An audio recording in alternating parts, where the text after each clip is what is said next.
Hello, this is the short lecture on style, language, and word choice.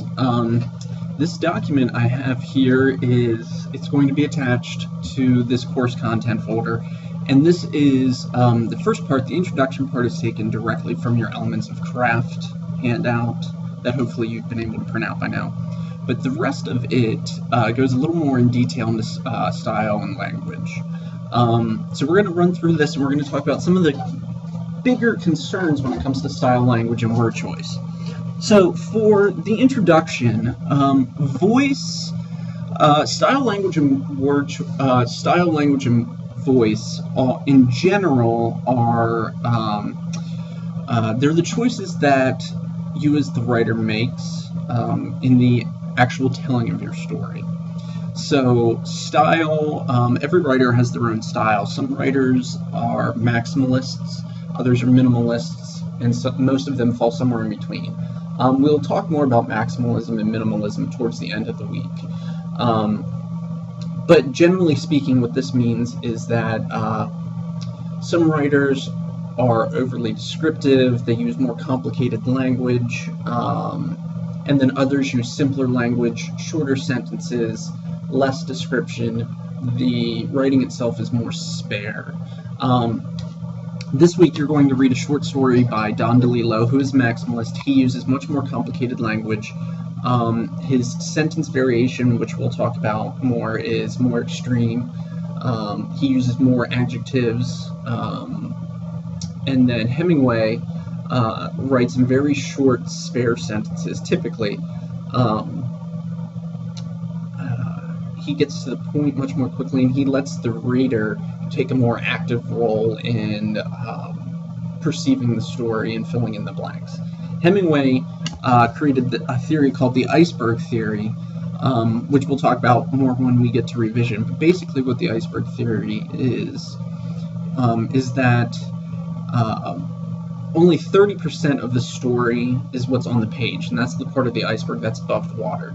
The other 70% is what the reader gains from thinking about the story and reading in between the lines. Hemingway believed that, and this is true of all minimalists, they believe that what isn't written on the page is just as important as what is written on the page. So this week you're going to get two extremes of style, and I'm doing this because we're going to focus on comparing and contrasting these short stories so that you can kind of figure out what style you like better and start tailoring your own authorial voice and start finding your own style. So the elements of voice, the big thing that I want you to think about is developing authorial voice. So authorial voice is the way that you as the writer chooses to tell the story, okay? So that's choosing what kind of point of view you're going to use. If you're using first-person point of view, your narrator is a character in the story. If you're using third-person point of view, your narrator is not a part of the story. He's an outside force. He's either limited or omniscient, and it's a godlike narrator who's telling the story. And your authorial voice includes, your sentence variation, the vocabulary that you use, the way that you structure your sentences.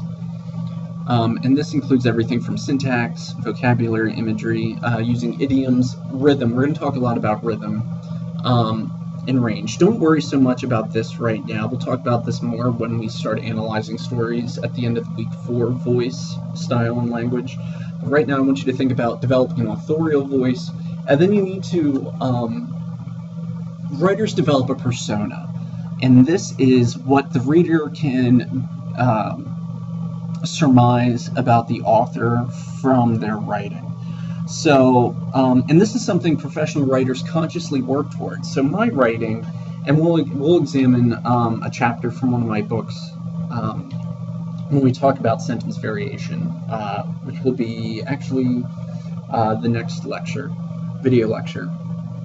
But my persona as an author is I write dark stories that psychology plays a prominent role in my stories. And there's usually some kind of, one of the recurring themes is that the protagonist and narrator, I always write first person, the protagonist and narrator find themselves or discover themselves through extreme actions. Sometimes these are violent, sometimes not so much. But the persona that you can gain, the persona I've created is kind of this anti-authoritarian, dark writer. And you know, in the context of this class, you might not have the time to really develop a persona, but it's something I want you to keep in mind. Character voice. Now, this is the way that your characters speak. And we'll talk about this more when we get down here to language. But keep in mind, if your characters, you know, maybe your characters use very formal language, maybe they use more informal language. Maybe some of them speak in dialect. If you're writing interior monologues, the character's thoughts, are their thoughts more rambling or are their thoughts organized? So a big part of voice is understanding who your characters are and how they think and speak. And the best way to learn how to do this is to be conscious of your own thought processes, but also to really pay attention to the way people speak to each other. We're going to spend a lot of time discussing dialogue because typically, and this is one of the big, not flaws, this is one of the big errors that students make in writing, is that people typically don't speak with each other, they typically speak to each other.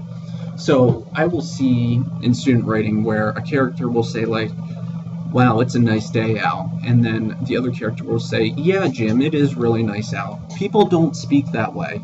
People speak at cross purposes, so you need to pay attention to the way that people speak and interact with each other to really be able to develop believable characters. Alright, let's move on to style. Style is made up mostly of variation and rhythm. We're going to spend a lot of time discussing sentence variation and paragraph variation and how to create rhythm in the next video lecture. But just to introduce it, sentence variation is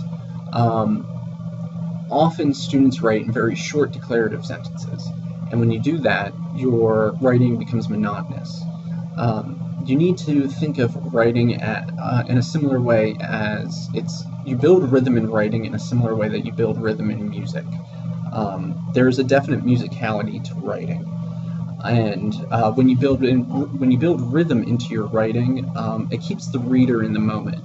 If there is no rhythm and it becomes monotonous, the reader can quickly become bored and lose interest. And you never want to do that, because writing is an act of manipulation. You want the reader to come to the conclusions and believe what you want them to believe. And if you lose them, or if they stop paying attention, or if they become bored, you're not going to be effective at manipulating them. So sentence variation, and like I said, there's going to be a whole other video lecture on this, but sentence variation in its simplest form is you vary the lengths of your sentences and the structure of your sentences. So, you know, you have a long sentence, a shorter sentence, a longer sentence, a shorter sentence. This is how you create basic rhythm. And you also need to vary your sentence openings. You don't want to start every sentence with I or he or she, because that repetition, and repetition is something we'll talk about a lot, that repetition can really distract the reader, and you never want to distract the reader. Now, you can manipulate sentence variation to create certain psychological responses in a reader. Longer sentences, a series of longer sentences create a sense of relaxation, and they work really well if you're going to describe a setting or describe a character. A series of longer sentences, that's typically when they're used to describe something or to create a sense of peacefulness in the story and in the reader. Shorter sentences, because of the abruptness, because of the pause at the period, a string of really short sentences actually creates a sense of physical tension and anxiety in the reader. So, you know, if you're writing a scene that has a lot of action and becomes very tense you might want to use a series of shorter sentences to create that sense of uneasiness in the reader. But like I said, we'll spend a lot of time discussing variation in rhythm. I'm actually beginning to run out of time with this video, so there's going to be a Style, Language, and Word Choice Part 2 video where we'll discuss thought verbs, active and passive voice, and then language and word choice.